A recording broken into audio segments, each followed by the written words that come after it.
question to you, Gilbert. When did you get the call, and how did this come together? I got the call, was it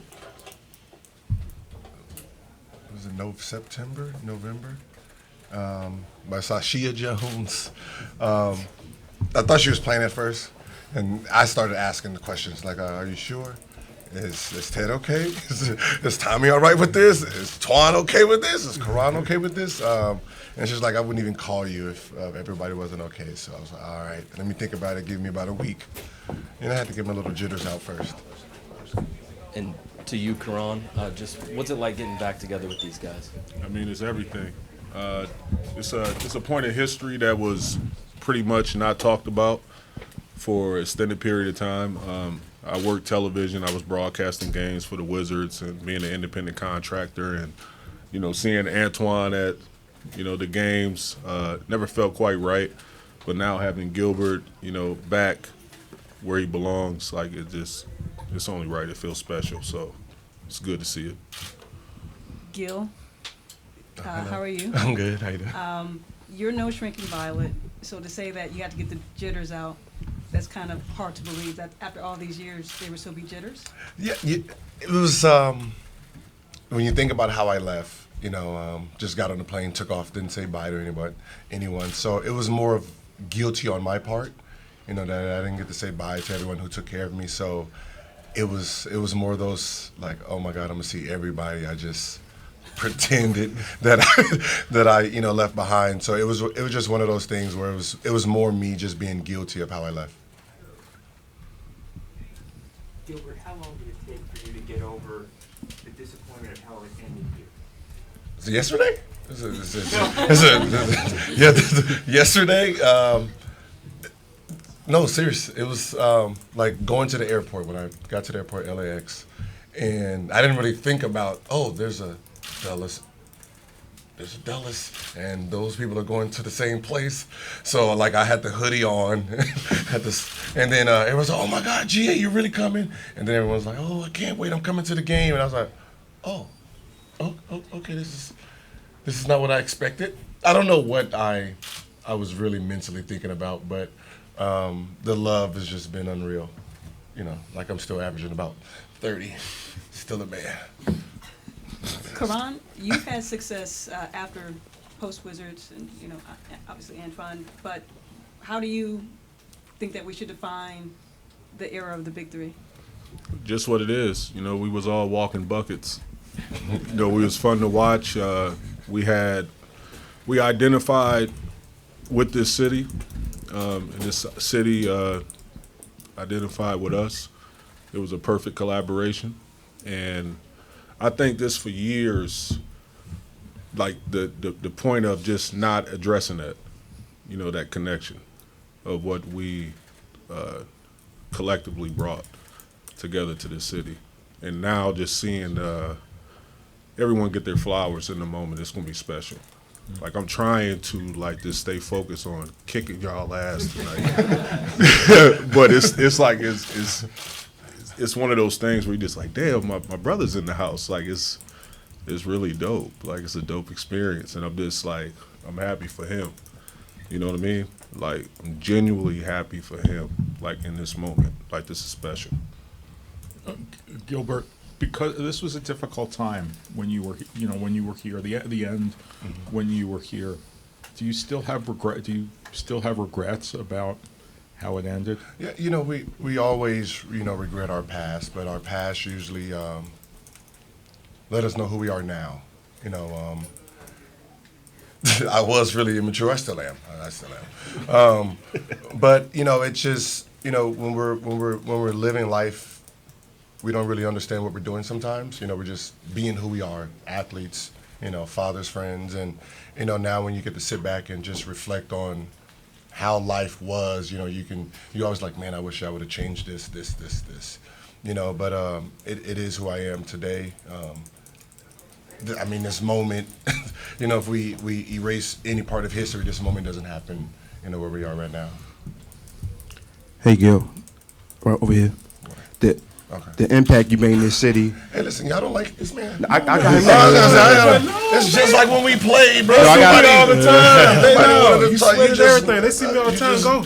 You're just not an interesting man still. Man, just my wingman. You're supposed to jump in here. Just your impact, you're a legend to this city. Talked to a lot of players that said you kind of have like your jersey unofficially retired. Nobody wants to have to wear 0 because of the impact you made. Just what does that mean to you, knowing the respect that you have amongst your peers and players of You know, having it, 0? it actually is that's the biggest honor, you know, through players who grew up, you know, loving the 0, you know, when they come to the city, you know, like, especially like Westbrook, somebody like Westbrook, you know, when he comes here and he's like, nah, I want to wear 4, I'm not going to wear 0 because of, you know, because it's basically retired in his mind. And that was just like, I was just sitting on the couch and I heard like, wait, what? Like, cause like, yo, like you can throw that, like what you do, triple doubles, you know, you take that 0 and you're gonna put it on a bigger display for, you know, the future, you know, but it was honoring, to be honest. Anything for Caron real quick, because he's gotta go. Last question for Caron, anybody? Appreciate y'all. Thank you. Go Wizards. I see you out there. I got a question for Antawn. Yes. You could probably speak to this better than anyone. When you guys played, you practiced here. There was no G League team. Can you just talk about how the franchise has come so far in terms of the resources that the players have? Yeah. First of all, I just want to give thanks to Ted and Zach and Tommy for putting this all together. It's a long time overdue, and you know, if it wasn't for those 3 people, none of this would have happened.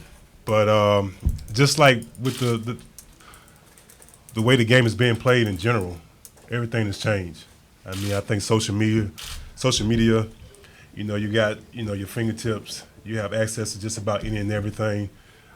Me being involved with, you know, an organization, the same thing with Caron. You know, when we played, you had 4 coaches, and that was it. Now, it's like 15, 20 coaches that travel with the team. So the resources that these players have is unbelievable.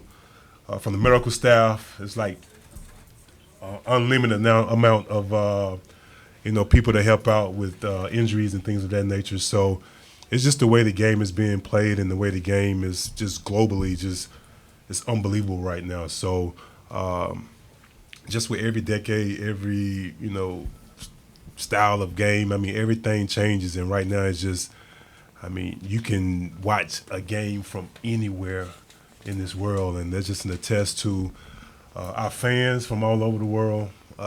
People love the game of basketball, kids to this day. So, and to see that, you know, it's a couple of years ago, a long time ago, but our generation kind of helped move the NBA to where it's at right now. It's kind of special. Gil, hey, welcome back to DC. All right, thank you. I'm curious for you, just how was the dinner, and maybe what was one of the favorite stories that you guys talked about yesterday that you really felt with? The dinner was great. You know, that's, to be honest, that was the first time we've ever, like, you don't really talk to the season ticket holders. But it was amazing, you know, to see people come out, like, you know, some of the autographs I was giving out. They were like, oh, when I was a little girl, you know, your picture's on my wall. And I'm like, oh, my God, time has, now you're making me feel old. But, you know, just listen to everyone's story, listen to everyone after, you know, tell their stories of what they remembered of us. You know, that was very, very special. And I'm curious, how much have you tracked this current team, and what do you think about their makeup and chances to make a run? I'm just be honest. When Bill was not playing, I wasn't watching. And I'm just one of those, you know. It's, you know, when I found out Wes was coaching the team, you know, when he got the job, I was excited because, you know, Wes was one of those guys that was. I remember we remember his first. Scouting report over there shaking, didn't know what he was talking about. But, you know, he was one of those guys that really was outspoken, you know, for someone who really wasn't a coach or assistant coach at the time. You know, he was always on me to, you know, pass the ball, play the game the right way, you know, work. And he always stayed on my back. And it was like, you know, now that you're a coach, you're going to be an amazing coach. So, you know, just getting to see, you know, Wes just do his thing is going to be amazing anyway. Gail, as you kind of talk about coming back and seeing everybody for the first time and hopefully kind of making up for some of that guilt, I'm wondering, I know it's only been 12 hours or something, but do you feel different or lighter at all? No, in any way? I do. It's like this weight is off.